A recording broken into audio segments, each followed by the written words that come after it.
काम करने की इनकी व्यवस्था है, क्योंकि ये पूंजीपतियों के इशारों पे चलने वाले लोग हैं। उनकी गलती इसलिए नहीं कि उनको मोटा चंदा वहां पे दिया जाता है। और आप लोगों का डर नहीं है, डर बिन प्रीत नहीं जग पाई। दुनिया में कोई प्रीत नहीं है, अगर डर जब तक पैदा नहीं करोगे आपकी प्रीत नहीं हो सकती। इसलिए खड़े हो जाओ। रामपाल जी हमारे बीच में, एक वो समय आएगा जब रामपाल जी जो बुढ़ापे की तरफ बढ़ रहे हैं, तो एक 10 साल के बाद वो आराम भी करेंगे। ये समय है, चेत जाओ, क्योंकि इतिहास कलंकित होते हैं कुछ दगाबाज गद्दारों से। वो राज सुरक्षित रहे कहाँ जहाँ खतरा पहरेदारों से। इन बहरूपियों को पहचानो और अपनी आपस की लड़ाई छोटी मोटी बातों को भूल करके आप खड़े हो जाओ जज्बे के साथ। 23 तारीख को जो कटुसरा में समापन है अपना तृतीय चेतना यात्रा का, आप वहाँ पे हजारों की संख्या में, इस गांव के जहाँ गांव के जितने साथी बैठे हैं, आप हाथ उठा करके हमें आशान्वित करो, हमें विश्वास दिलाओ कि आप कम से कम 100 आदमियों की संख्या लेकर के वहाँ पे पूछोगे। कम से कम 100 आदमी लेकर के पूछोगे। अरे नू तो मत करियो कि गांव में हाथ ठा दो और फिर आओ बोलोगे। हाँ चलो 50 आदमी आएंगे, बहुत अच्छा, ताली बजाओ एक बार साथ। तो साथियों, ये जो रोड बन रहा है इसके साइड में सर्विस रोड भी नहीं है। रही बात हमारी, जो हम ये सोच रहे हैं कि भाई डीएलसी रेट के आधार पे आप कई गांव में डीएलसी 1 लाख 1.5 लाख रुपया है, 4.5 लाख 5 लाख में हम दूसरी जगह जमीन भी नहीं खरीद पाएंगे। हम ये कह रहे, देखो हमारे साथ कितना बड़ा अन्याय। हमारे नेता रामपाल जी ने कही है ये बात। पनियाला मोड़ से जो रोड किशनगढ़ के लिए निकला है, उस रोड से मात्र 1.5 किलोमीटर की दूरी पे हरियाणा लगता है। हरियाणा में 1 बीघा जो जमीन ली जा रही है उसका 1 करोड़ रुपया मुआवजा है सरकार का, 1 करोड़ रुपया। और यहाँ देखो किस तरीके से हमें बेवकूफ बनाया जा रहा है। अरे यहाँ भी सरकार आपकी, हरियाणा में आपकी, और आपकी दिल्ली में आपकी सरकार पे इस किसानों के साथ इस तरीके का अत्याचार अन्याय कैसे कर रहे हो। रामपाल जी ने कहा है कि फिर भी तुम्हें जमीन लेने का शौक है तो करो 1 करोड़ रुपया जारी। 1 बीघा का 1 करोड़ रुपया दे करके दिखाओ, तुम्हें पता लग जाएगा कि तुम्हारे पूंजीपति कितना तुमको देते हैं। इसलिए सस्ते दामों पे हमारी जमीन हड़पने का ये षड्यंत्र है। हम किसी भी हाल में इस जमीन को नहीं जाने देंगे। और जब आप संगठित हो जाओगे तो फसल का भाव भी मिलेगा।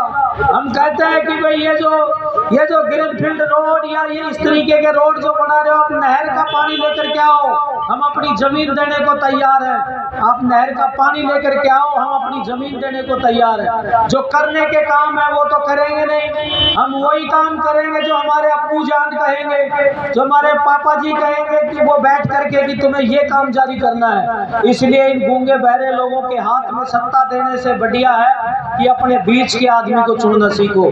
अभी पंचायती राज के चुनाव होंगे, एक चीज जरूर याद रखना,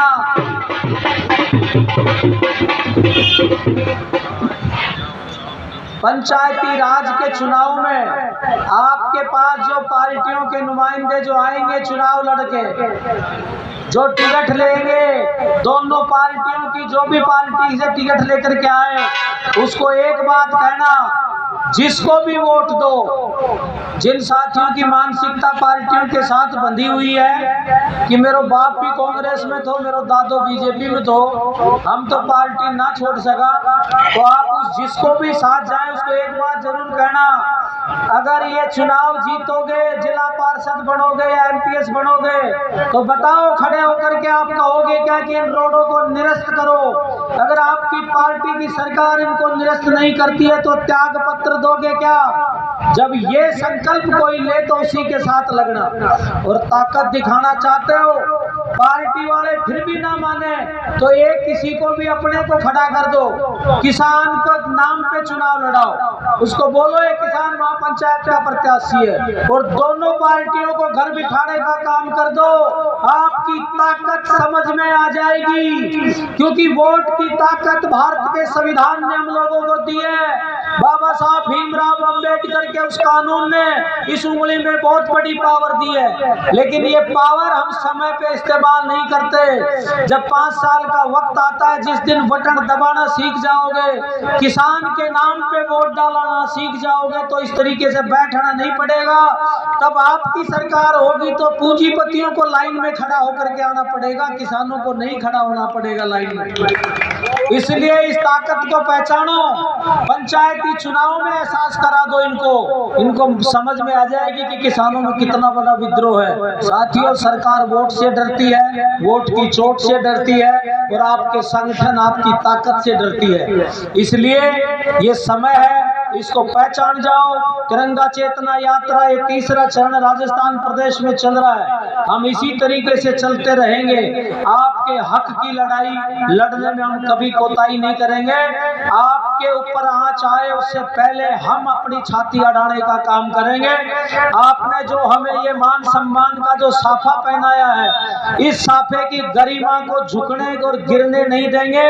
हम किसी भी राजनीतिक दरबार में जाकर के नाक रगड़ने वाले लोग नहीं हैं। हम किसान के बेटे हैं, किसान की दुख तकलीफ को जानते हैं, इसलिए आपके बीच में हैं। आप लोगों ने हमारा मान सम्मान किया, मैं आपका पुनः दिल की गहराइयों से अभिनंदन वंदन करता हूं, स्वागत करता हूं। साथियों, इसी बात के साथ अपनी वाणी को विराम देता हूं कि चिड़ियों के घोंसलों में बाज नहीं रहते, कायर और कमजोरों के दुनिया में राज नहीं रहते। जो चलते हैं झुका करके अपना सर दोस्तों, उनके सर पे कभी ताज नहीं रहते।